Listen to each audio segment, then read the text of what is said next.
intentaré, claro está, concluir con esta versión que traigo del Plan de Guadalupe, dividida en 20 puntos, muy didáctica, ¿sí? Espero que con esos 20 puntos pues se cubra lo más importante en términos de contenido histórico que tengamos que decir sobre dicho documento. Lo primero y ya un poco lo acaba de decir la doctora Galeana, es que el Plan de Guadalupe es uno de los documentos realmente esenciales de la Revolución Mexicana. Hubo muchos planes, muchos documentos, pero a mi modo de ver, los más importantes son el Plan de San Luis, Madero, el Plan de Ayala, Zapata, la Constitución de 17, un gran documento programático, ¿no? El proyecto de país que querían los revolucionarios, y el Plan de Guadalupe. El Plan de Guadalupe no es el más sexy de los documentos de la Revolución Mexicana, no es ni radical, ni está dirigido en contra del imperialismo, ni en contra de ciertos sectores de la sociedad mexicana, pero es sin lugar a dudas uno de los documentos esenciales, repito, que definen a la Revolución Mexicana. Ese es el punto número 1 que traigo que compartir con ustedes. El punto número 2 dice que el Plan de Guadalupe es solamente parte de un proceso que comenzó en términos formales el mes anterior con el cuartelazo de febrero o con el doble cuartelazo. Quienes estuvieron aquí con nosotros para las actividades de finales de febrero, recordarán que sostenemos, casi todos los ponentes ahí coincidimos en que uno es el cuartelazo de Bernardo Reyes y Félix Díaz fallido, fracasado, y otro el cuartelazo exitoso de Victoriano Huerta. Bueno, pero lo importante es que este doble cuartelazo militar en contra de Madero, el cuartelazo de febrero o los cuartelazos de febrero, tienen a su vez dos orígenes. Uno que hay que empezar ya a reconocer. No es suficiente culpar a Henry Lane Wilson o a Félix Díaz o a Victoriano Huerta. No dije que no sea correcto, dije no es suficiente, ¿sí? También tenemos que empezar a reconocer el fracaso del gobierno de Madero. Si no, vamos a seguir haciendo historia de bronce, historia oficial. El otro antecedente para explicar el cuartelazo de febrero fueron las rebeliones que padeció el gobierno de Madero a lo largo de su presidencia, la rebelión reyista, la rebelión felicista. De hecho, a los dos jefes de esas rebeliones vencidas los trajo presos a Ciudad de México. Ahí comienza el cuartelazo. Pero sobre todo, insisto yo, el otro gran antecedente es la rebelión orozquista.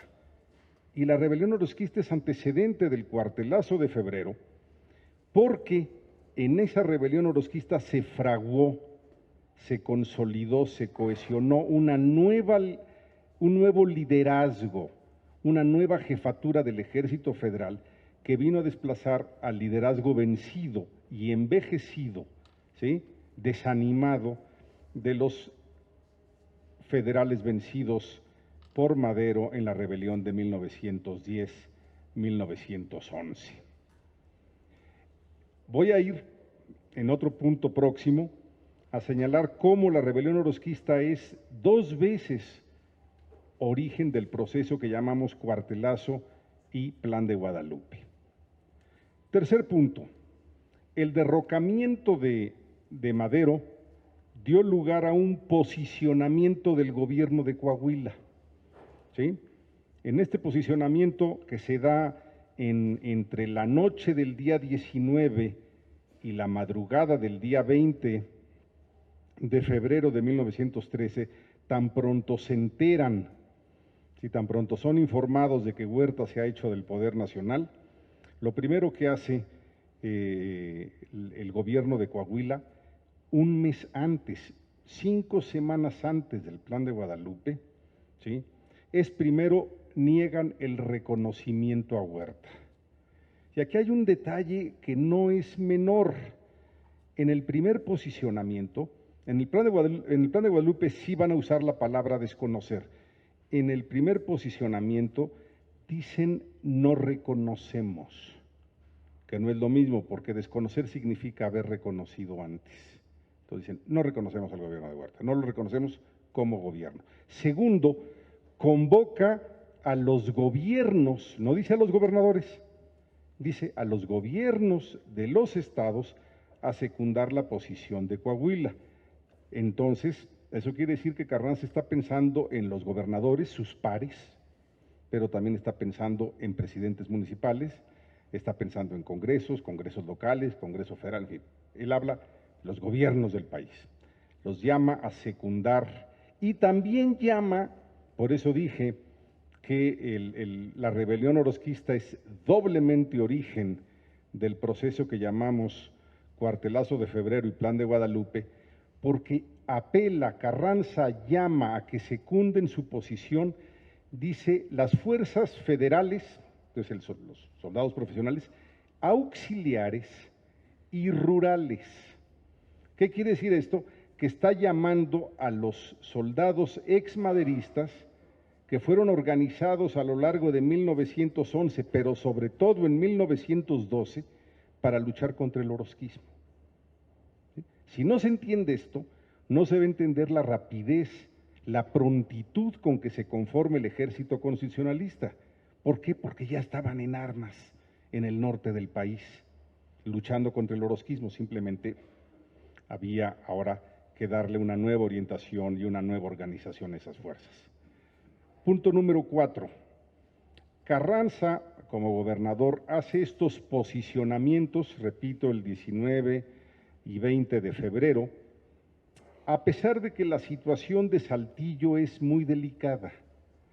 Él estaba, sí, en Palacio de Gobierno en Saltillo, población doblemente vulnerable, porque cerca de Saltillo estaba Monterrey, por un lado, a escasos 40 kilómetros, donde había un gran contingente de fuerzas federales, a su mando estaba un general Blázquez, pero también Torreón, con fácil acceso ferroviario a Saltillo, tenía un gran contingente de fuerzas federales. Ambas reconocieron inmediatamente a Huerta y entonces Saltillo, repito, se hizo doblemente vulnerable. Es más, yo diría triplemente vulnerable, porque Carranza contaba con muy pocas fuerzas propias en Saltillo, un puñado de soldados a las órdenes de Pancho Cos.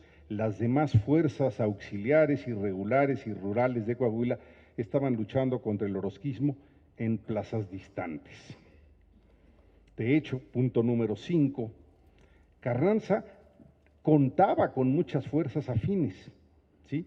Pero estas estaban dispersas y peleando a distancias considerables. En el norte de México todo es distancia considerable, ahí no hay nada cerca, todos son cientos de kilómetros. Bueno, pues estas fuerzas, repito, que estaban dispersas, que estaban distantes, son las que se remontan a la lucha contra el orozquismo de 1912. Punto número 6. ¿Cuáles serían las características fundamentales de estas fuerzas? ¿Sí? De estas fuerzas que vamos a llamar auxiliares, irregulares o rurales. ¿Sí? Primero que todo, en tanto que luchaban contra el orozquismo, eran defensoras del gobierno de Madero. O sea, hay que partir de eso. Esas fuerzas que estaban operando en la comarca lagunera, en la frontera entre Chihuahua y Coahuila, en la frontera entre Coahuila y Zacatecas, todas estas fuerzas eran defensoras del gobierno de Madero. Segundo, habían sido organizadas estas fuerzas por las autoridades locales, por las autoridades estatales. Su dependencia, aunque eran partidarias de Madero, no dependían de Madero, dependían del gobernador en turno, llámese Carranza, llámese Maytorena, Sonora, llámese Abraham González en Chihuahua, y cualquier otro que ustedes quieran pensar, aunque estos eran los tres más importantes. Entonces, estas fuerzas, repito, fueron el origen del ejército constitucionalista. Si no entendemos esto, no vamos a entender, repito, la pronta respuesta, la capacidad de fuego de este ejército que pudo rápidamente controlar extensas zonas del norte de México, ¿Sí? ¿Por qué? Porque tenían experiencia, porque tenían ya una organización previa, porque estaban armadas, porque tenían capacidad y porque tenían ya una cierta organización en relación propio, ¿sí?, al interior de esas fuerzas y en relación con las autoridades locales. Esto es, para mí, fundamental. ¿Qué tenía que hacer en ese momento Carranza? Aunque todavía no estamos hablando del Plan de Guadalupe, había que integrarlas y había que darles un nuevo objetivo. ¿Cuál era el nuevo objetivo? Convertirlas de fuerzas antiorosquistas, defensoras de Madero, en fuerzas antihuertistas, defensoras de quien quede en la jefatura de esa lucha. Todavía no hay Plan de Guadalupe, ¿sí? Punto número 7. Inmediatamente después de que Huerta tomó el poder, se entablaron pláticas y negociaciones entre el nuevo gobierno, vamos a llamarle así, Huerta, su secretario de Gobernación, García Granados, y Carranza y gente del gobierno de Coahuila. Esto ha dado lugar a que Carranza haya sido cuestionado por varios historiadores. ¿Sí? El hombre que pudo negociar, que intentó negociar con Huerta, se levantó contra Huerta porque no aceptaron sus condiciones. Todo esto hoy sabemos claramente que es falso. A ver, Huerta, ¿por qué le conviene entablar negociaciones con Carranza? Huerta está informado que de todos los gobernadores norteños, el único que ha mostrado resistencias a reconocerlo es Carranza. Y para que él obtenga, Huerta, el reconocimiento internacional, ¿sí?, que le interesaba mucho, Henry Lane se lo había ofrecido, el gobierno norteamericano, el reconocimiento norteamericano, pero esto hubiera dado lugar a otros reconocimientos. Huerta tenía que demostrar que él era un gobierno aceptado, que no tenía rechazos. Por eso para él era muy importante que no estallara la rebelión en Coahuila, que no cundiera una rebelión en el noreste de México. Por otro lado, Carranza necesitaba saber, él era un gobernador constitucional, no era un rebelde típico. Él no podía simplemente agarrar el fusil y salir echando tiros, era una autoridad. Entonces él tenía que saber perfectamente cómo se habían dado las renuncias de Madero y Pino Suárez, en qué condiciones se habían dado. Y de hecho Carranza manda 2 comitivas de gente suya para que se traslade a Ciudad de México, esto desde el 9 de febrero, desde que estalle el cuartelazo, para que le informe de cómo van evolucionando las cosas en Ciudad de México. Y obviamente al final el objetivo es infórmenme cómo fue que renunciaron Madero y Pino Suárez, porque esto le daba o no la legitimidad al nuevo movimiento. En el fondo, lo que Carranza también necesitaba era que las fuerzas estas que he mencionado, irregulares, auxiliares, rurales, organizadas por él, pero que estaban luchando en otras zonas del estado, por ejemplo Torreón, o en estados vecinos, regresaran rápidamente a Saltillo. Estas acusaciones de que Carranza estuvo a punto de negociar con Huerta se han desplomado porque hoy contamos con las informaciones de los 2 tipos de archivos. Por un lado, ¿sí?, entabla negociaciones con el secretario de Gobernación de Huerta, y por otro lado ya tenemos pruebas fehacientes de que a su gente, a su hermano Jesús, a Pablo González, ¿sí?, les dice concéntrense en Monclova porque otra vez ha comenzado la guerra. Entonces ya sabemos qué es lo que estaba haciendo Carranza: ganar tiempo para que sus fuerzas regresaran y el Saltillo fueran menos vulnerables, para que no murieran en el inicio del conflicto. Punto número 8. Asesinados Madero y Pino Suárez, ya no hay necesidad de pláticas. O sea, ¿qué sentido tiene una plática? ¿Cómo vas a informarte si las renuncias fueron o no legales, si fueron o no bajo presión, si Madero y Pino Suárez han sido asesinados? Entonces, en ese momento, Carranza abandona Saltillo, todavía no han llegado las fuerzas leales a él, abandona Saltillo y se va a la zona céntrica del estado, por Monclova, su zona, su región, Cuatro Ciénegas, ¿sí? Porque es una zona menos vulnerable en términos ferroviarios. Saltillo es vulnerable desde Torreón y desde Monterrey, no Monclova, no Cuatro Ciénegas. Entonces ahí se va Carranza, últimos días de febrero, primeros días de marzo, 1913. Aún no hay plan de Guadalupe, ¿sí? Algunos de estos soldados, fuerzas irregulares, auxiliares y rurales organizadas por el gobernador Carranza, repito, desde 1911 y 12, empiezan a hablar de crear un ejército con coahuilense, fíjense nada más, antes del ejército constitucionalista. Hay algunos documentos, sobre todo en el campamento de Pancho Cos, del general Francisco Cos, que estaba en Arteaga, que habla ya del ejército coahuilense. Pero no.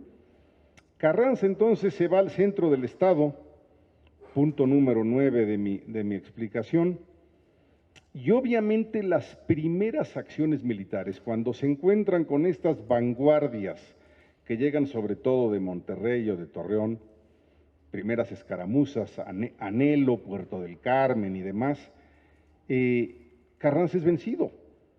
Pues sí, comprensible. En la prensa nacional, prensa que era antimaderista y que rápidamente se hizo huertista, en horas, ¿sí?, se empieza a dar la versión de que Carranza ha muerto.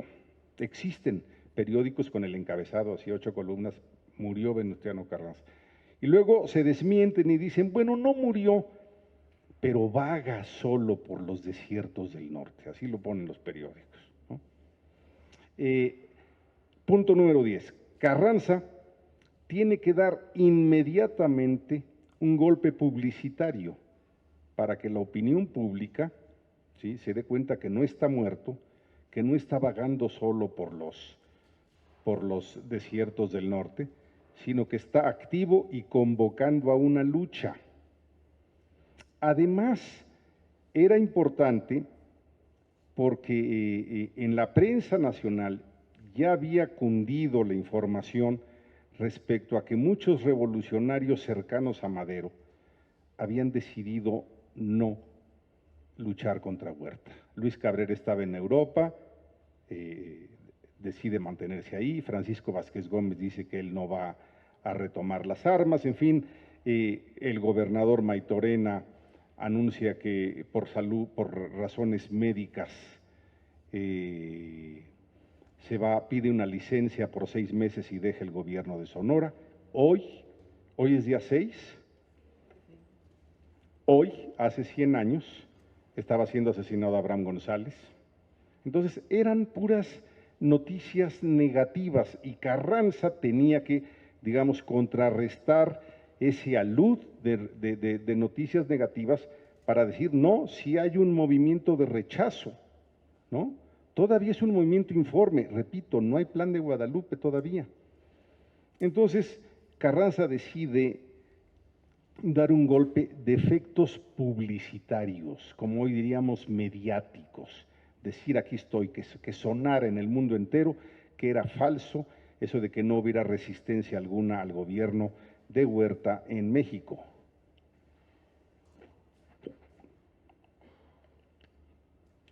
¿Qué fue lo que decidió hacer Venustiano Carranza? Como gobernador de un estado, lo importante, lo comprensible, era intentar retomar su capital, porque cuando él abandonó Saltillo para irse al centro del estado, inmediatamente fue ocupada por fuerzas huertistas, ¿sí?, por un señor de apellido Caso López. Bueno, entonces lo que hace Carranza es intentar retomar su capital. Estamos hablando del 21 de marzo,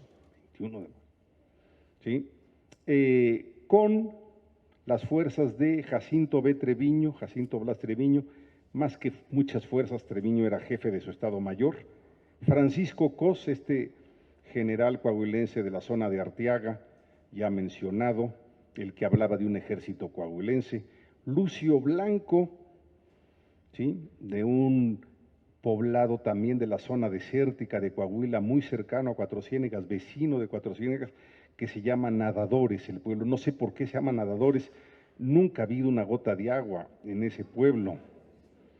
Y el otro es Cesario Castro, estaba con él. Bueno, ellos son los que hacen el asalto a Saltillo. En conjunto no llevaban más de 700 hombres y obviamente fueron rechazados. Punto número 11. Esa derrota en Saltillo causó un enorme desánimo entre estas fuerzas. Además, la prensa inmediatamente dio la noticia: Carranza rechazado y se regresa a vagar solo por los desiertos del norte, ¿no? Entonces, había un riesgo de dispersión de estas fuerzas, ¿sí?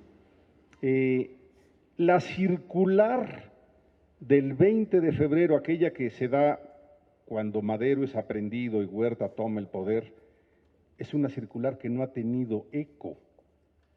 No hay gobernadores de estados que lo estén secundando, no hay congresos locales, muy pocos presidentes municipales. En Sonora, por ahí el de Cananea, que es Diegues, el de Guatabampo, que es Obregón, pero no se puede decir que ha tenido un gran eco esa famosa circular, ¿no?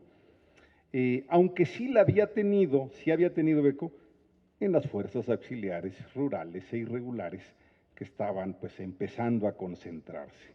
Entonces, punto número 12, sale rechazado Carranza con su gente de Saltillo y se regresa a la zona desértica. A la mitad del camino pernoctan en una hacienda llamada la Hacienda de Guadalupe. He de decirles que había muchas otras haciendas en el camino, es una zona de haciendas, ranchos grandotes, no eran haciendas de lujo, ¿no? Si uno va a la Hacienda de Guadalupe, pues se da cuenta que era, ¿sí?, un ranchote, eso es lo que era, considerablemente rústica, ¿no? Ahí llegan el día 25, pernoctan, a la mañana del 16 nos cuentan que tuvieron un almuerzo típico de la región, con cabrito y demás. Y bueno, pues ya bien encabritados, en el sentido culinario del término, Carranza y su secretario discuten un plan que ya venían elaborando por varios días. Su secretario es Alfredo Breceda, nativo de Matamoros, Coahuila, no Matamoros, Tamaulipas, hay un Matamoros, Coahuila. Él era un contador y además había sido maderista. El boceto de documento que le presenta Breceda a don Venustiano lo rechaza y luego le dijo: anote, le voy a dictar. Y Carranza dicta la primera versión, digamos, que queda del Plan de Guadalupe. Es un documento muy corto, breve, es un documento, como decía yo, austero, es un documento legalista, pero es un documento que no tiene reclamos históricos, no condenan a la iglesia, a los hacendados, a los capitalistas, a las tiendas de raya, no, nada de eso. Tampoco es un documento que proponga grandes reformas sociales, ¿sí? Es un documento que simplemente, ahora sí dice desconocer a Huerta. Y luego ya explicaron los redactores del plan que utilizaron el término desconocer porque ya había sido reconocido Huerta por muchas autoridades a las que ahora invitaban a desconocerlo, ¿sí? ¿Más o menos está clara la idea? Si no me explico bien, díganme. En este caso ya es desconocer porque el Congreso Federal, muchos gobiernos estatales ya lo habían reconocido, entonces desconozcámoslo. Ese es lo que dice el Plan de Guadalupe.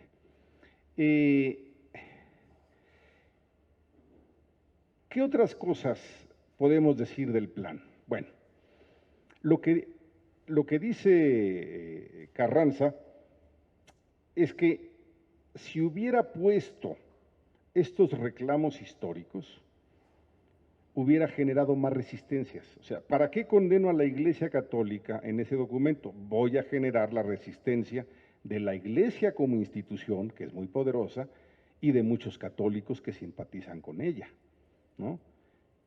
¿Para qué le reclamo a los hacendados como clase social histórica si yo soy uno de ellos? ¿No? ¿Qué legitimidad le voy a dar a este plan? Entonces, es un documento que, repito, es austero, es legalista, no tiene reclamos históricos sociales ni propuesta de reformas por varias razones. Uno, porque hubiera generado resistencias. Dos, porque Carranza era miembro de la élite local. Tres, porque Carranza era gobernador. No era un líder agrario ni un líder obrero que pudiera hacer un reclamo de ese tipo. Él tenía que comportarse como gobernador. No, repito, esto es importantísimo. Cuatro, a ver, voy a hacer una pregunta. ¿Por qué otro factor ustedes piensan que el plan debía ser o fue correctamente austero? ¿Qué otro elemento hay ahí? No, bueno, no a mi modo de ver. No, hay uno muy evidente y elemental. Uno por uno. Sean más sencillos.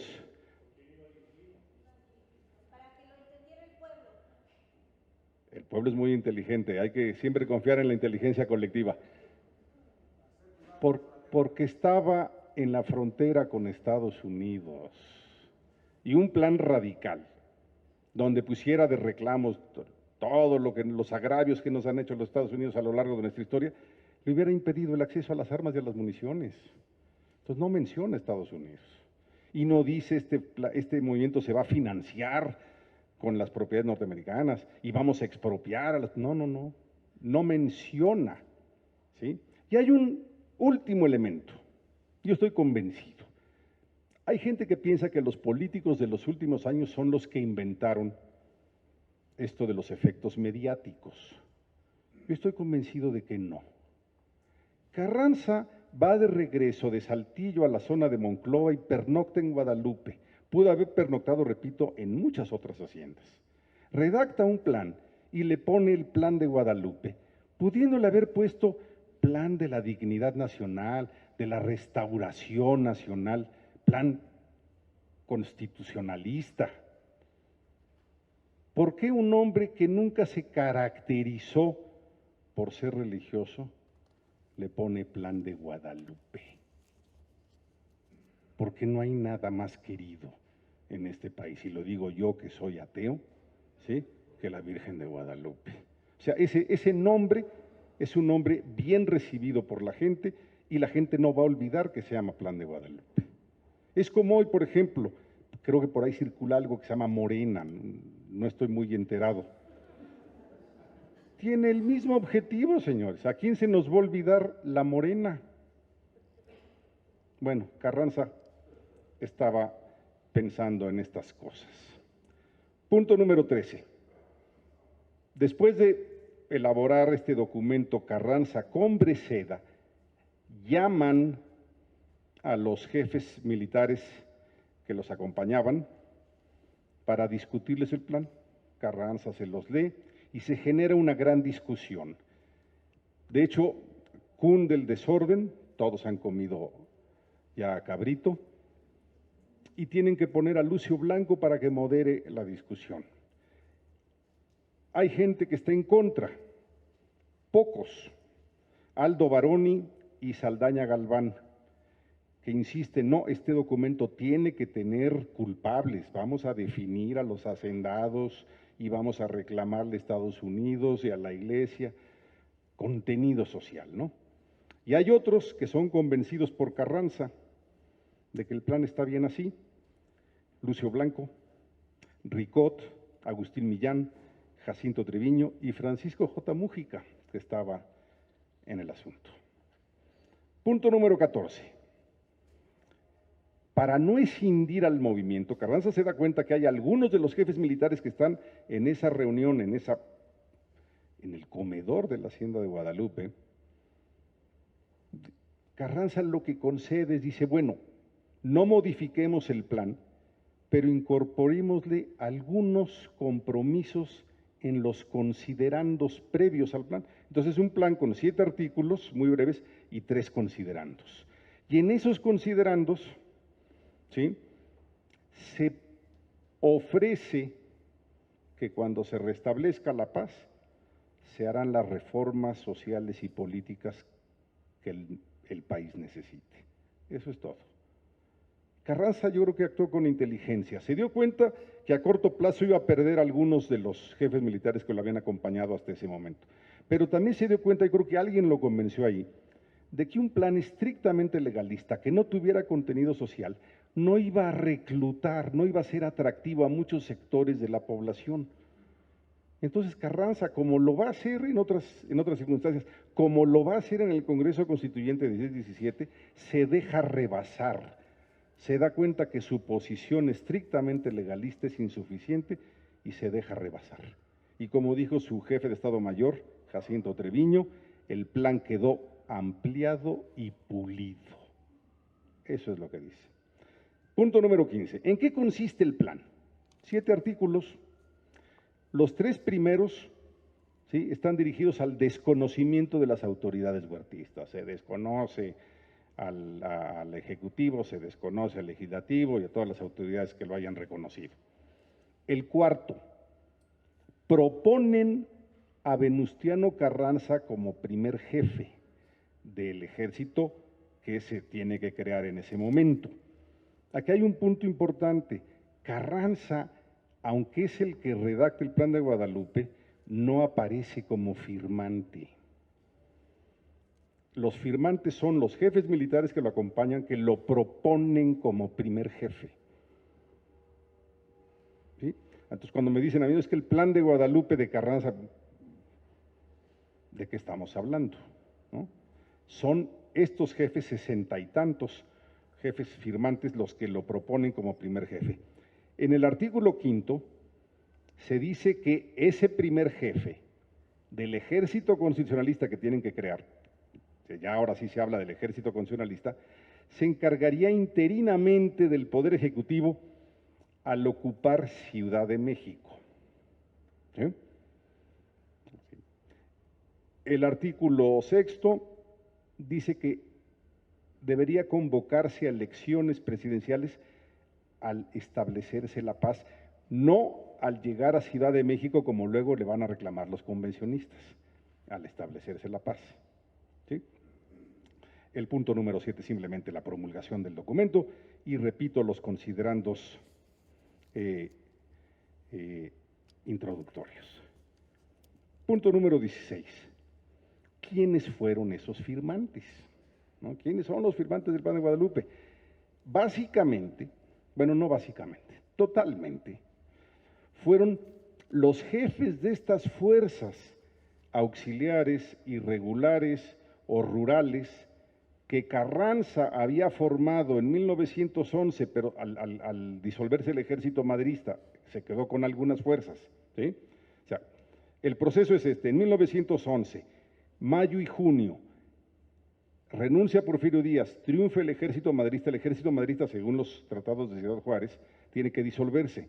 Los gobernadores norteños dijeron, bueno, vamos a quedarnos con algunos como fuerzas de estos estados, y paz en Chihuahua, paz en Sonora, paz en Coahuila.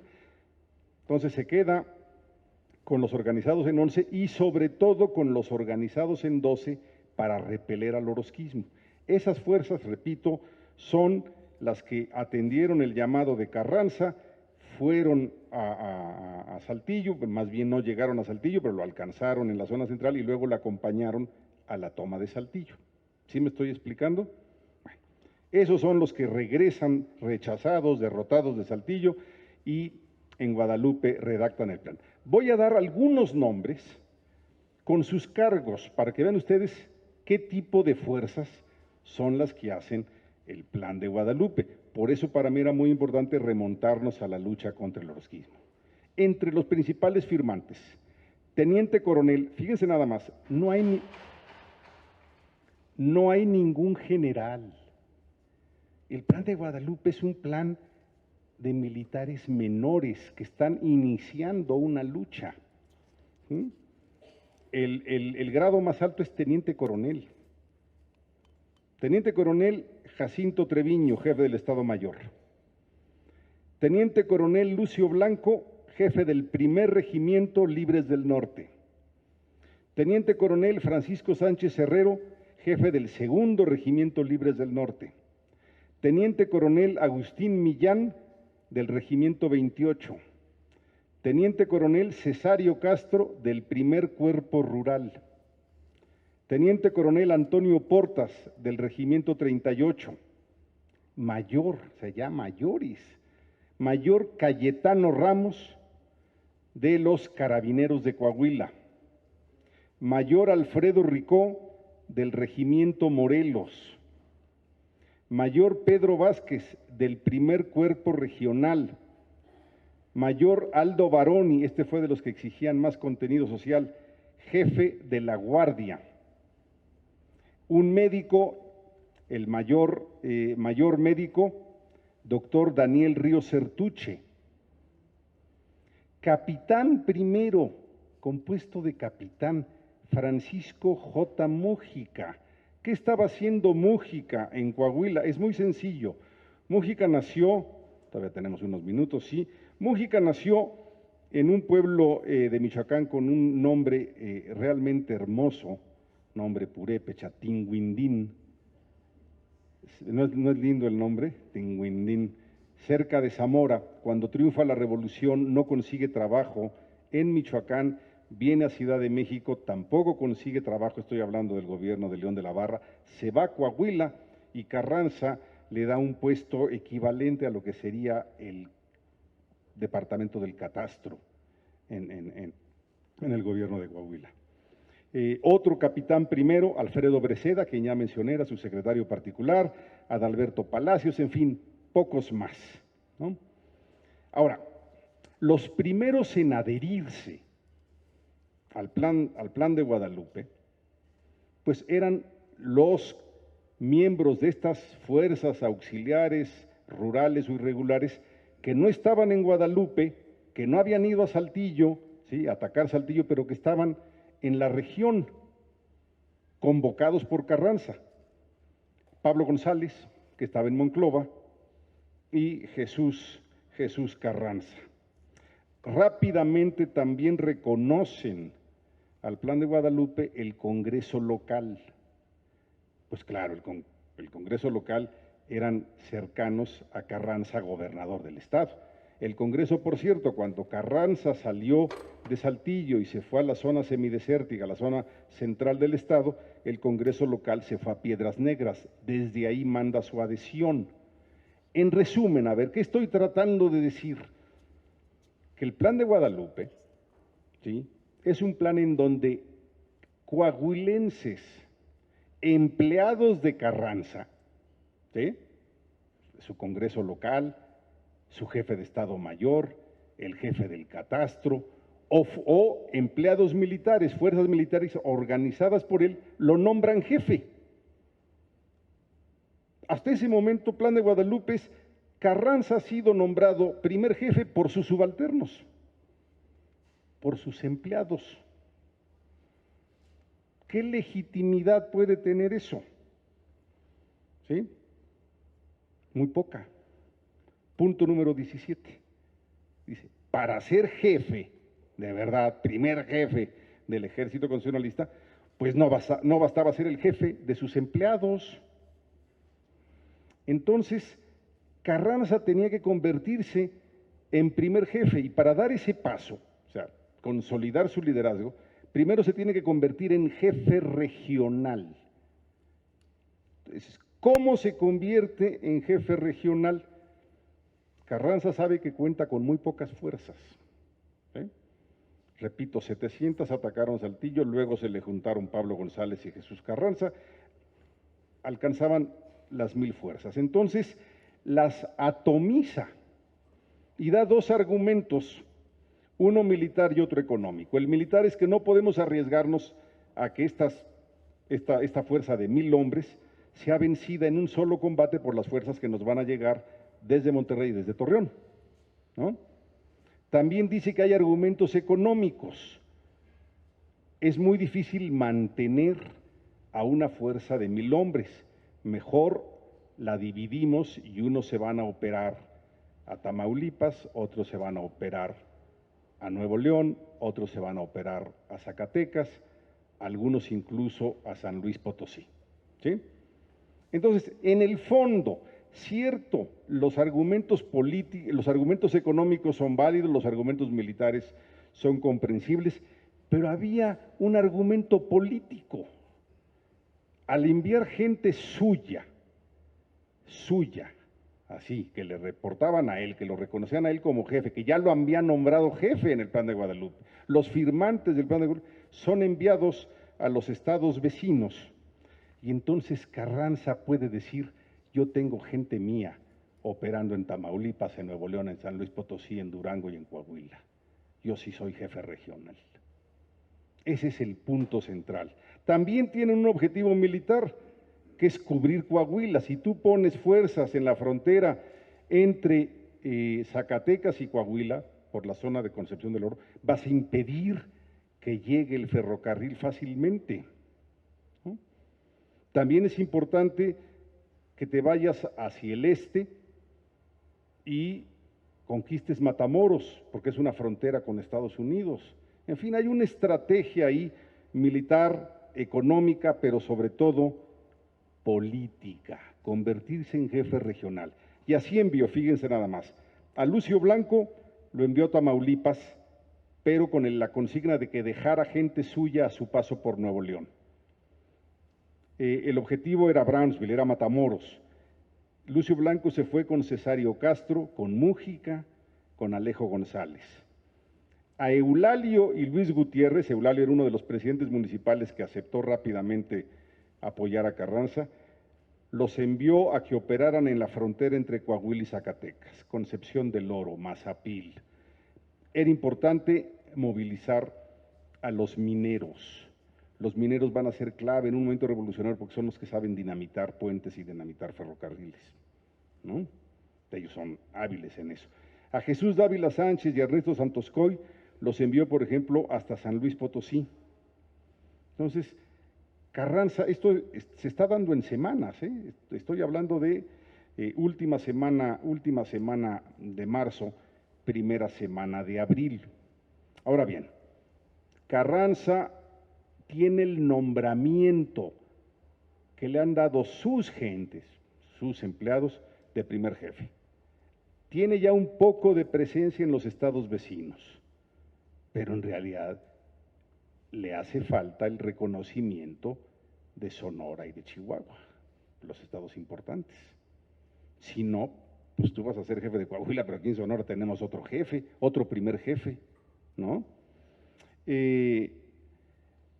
A Carranza lo va a favorecer enormemente en este proceso de consolidación del liderazgo las dudas de Maytorena, de que no quiso luchar contra Huerta y alegó estar mal de salud, pidió una licencia a la gobernatura de Sonora, y el asesinato de Abraham González. O sea, ya no hay ninguna autoridad en Sonora y en Chihuahua equivalente a la suya, gobernador de Coahuila, ¿sí? El gobernador de Chihuahua ha sido vilmente asesinado, el gobernador de Sonora dudó y pidió licencia, el único gobernador importante que queda en el norte es Coahuila. Siguiente paso es que te reconozcan, ¿sí?, los políticos de Sonora y de Coahuila. Entonces, esto es muy importante porque hay que ver el Plan de Guadalupe como un proceso que, repito, comienza en el Cuartelazo, pasa por Guadalupe y va a terminar en esta reunión, y con esto estoy casi por concluir, la reunión de Monclova, 18 de abril. En esa reunión llega un representante de la Junta Constitucional de Chihuahua, por cierto, en el exilio, no estaba operando en Chihuahua. Después de lo que le pasó a Abraham González, pues ninguno de los gonzalistas iban a quedar en Chihuahua. Entonces estaba en El Paso, pero se trasladaron a Monclova. Representante de esta Junta Constitucional de Chihuahua, el diputado local Samuel Navarro. Obviamente él no representa a Villa, que apenas ha penetrado al país y ha iniciado la lucha contra Huerta. Pero lo que Carranza necesitaba es que representara al gobierno de Chihuahua. Y también llegan representando al gobierno de Sonora. Recuerden ustedes, Maytorena pide licencia, queda el ingeniero Pesqueira en el gobierno de Sonora y van representando a Sonora a esa reunión en Monclova Roberto Pesqueira, primo del gobernador, y Adolfo de la Huerta. Y reconocen el Plan de Guadalupe. Y Carranza firma en ese momento, no el 26 de marzo, el 18 de abril, después de que Sonora y Chihuahua aceptaron el Plan de Guadalupe, Carranza aceptó el mandato, aceptó la designación que le daban su gente desde el 26 de marzo. ¿Sí? Así fue como Carranza, repito, acepta el Plan de Guadalupe y se convierte en el primer jefe. El Plan de Guadalupe, punto número 20, y con esto concluya, le dio a la revolución un líder. Es muy importante. ¿Cuántos movimientos vemos que no tienen un liderazgo capaz, experimentado, legitimado? ¿Sí? Y esto es lo que le da el Plan de Guadalupe a Carranza. No era un exbandido, no era un jefe campesino, era un gobernador de un estado. Y esto en Estados Unidos y ante la clase política mexicana, ante la clase media mexicana, pues tuvo un impacto enorme. Le dio también el Plan de Guadalupe objetivos a esa lucha. ¿Cuáles eran? Derrocar a Huerta. Y una vez establecida la paz, discutiremos las reformas que necesita el país. Punto. No agreguemos más enemigos. Este Plan de Guadalupe, ¿sí?, luego va a servir en la lucha contra la Convención en 1915. Porque el liderazgo todavía lo tiene Carranza, no se ha establecido la paz. Cierto, ha ocupado Ciudad de México, pero no se ha establecido la paz. Pero claro, ¿qué es lo que se hace en el Plan de Guadalupe para luchar contra la Convención? Se hacen las adhesiones al Plan de Guadalupe. Por cierto, diciembre de 14. Ahora díganme si no Carranza tenía este sentimiento de pertinencia política, de oportunidad política. ¿Qué día de diciembre creen ustedes que se firmaron las adhesiones al Plan de Guadalupe? El 12 de diciembre. Más guadalupano no puede ser. Esas adhesiones le permiten al Plan de Guadalupe ofrecer, ahora sí ya, ofrecen una reforma agraria, ofrecen derechos sociales para los trabajadores. Lo que buscaban era atraerse a estos sectores para poder enfrentar la lucha contra la Convención de 1915. ¿Sí? En otro momento, y aquí está la directora del INERM, si me invitan, vengo a hablar sobre la guerra del constituyente o del ejército constitucionalista contra la Convención de 1914 y 1915, pero bueno, ese ya es otra etapa de la revolución, otro proceso. Por lo pronto, esto es lo que yo les quería decir del Plan de Guadalupe. Gracias. ¿Ya? Muy breve, de verdad, porque me estoy yendo. Sí, porque es cuarto. Brevísima esa pregunta nada más.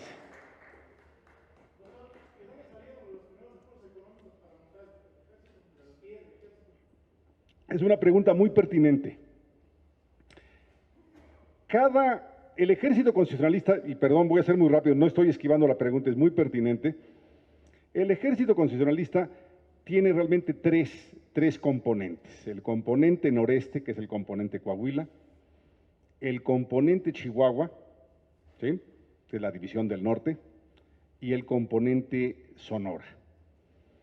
En Sonora no hay presencia del ejército federal, ¿sí? No hay. Entonces ahí la economía no se destruye. Nunca hay un gobernador huertista en Sonora. repito, a Maytorena lo sucede un gobernador constitucionalista. Entonces se sigue la vida normal, cobro de impuestos, claro que hay algunas afectaciones. En Chihuahua sí hay un enemigo, que es el gobierno huertista, que inmediatamente se alía con los hacendados del Rumbo, ¿sí? Los Terrazas. ¿Qué hace Villa? Que llega a las pocas semanas, financia su ejército, ¿sí?, de las confiscaciones que hace de ganado y de otras propiedades de estos hacendados. Las envía a Estados Unidos y se las regresan en dólares, en rifles y en municiones. ¿Qué hace Carranza? En donde sí hay conflagración y en donde él como gobernador no puede confiscar, y mucho menos confiscar propiedad de extranjeros, porque tiene a la frontera, que es el gran suministro de dólares, de armas y demás. Entonces, lo que hace Carranza es un financiamiento, emitir billetes, crea una deuda, es muy inflacionario, pero era la única manera de financiar sin entrar en contradicción o sin entrar en colisión con los propietarios y con Estados Unidos. Entonces, son tres formas de financiamiento. Dije, esos son los tres principales escenarios. Hay un cuarto escenario muy importante, que es el escenario zapatista. Ellos van por otro lado, no reconocen el Plan de Guadalupe, pero si quieren hacer preguntas sobre el ejército zapatista o la lucha zapatista, ahí está Felipe Ávila, los dejo con ustedes y yo por lo pronto me tengo que ir. Gracias.